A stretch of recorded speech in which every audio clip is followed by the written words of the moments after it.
താഴെ കൊടുത്തിരിക്കുന്നവയിൽ Indian cherry എന്നറിയപ്പെടുന്നത് എന്ത്?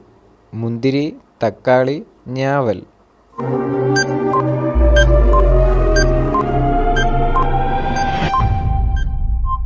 ആൻസർ ഞാവൽ. ലോക് നായക് എന്നറിയപ്പെടുന്നത് ആര്?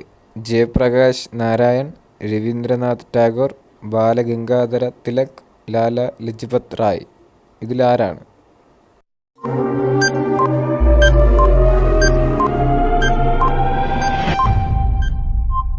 ആൻസർ ജയപ്രകാശ് നാരായൺ. കേരളത്തിലെ ഉയരം കൂടിയ കൊടുമുടി ഏത്? ഇടയ്ക്കൽ, ആനമുടി, പഞ്ചിമഘട്ടം, ശബരിമല.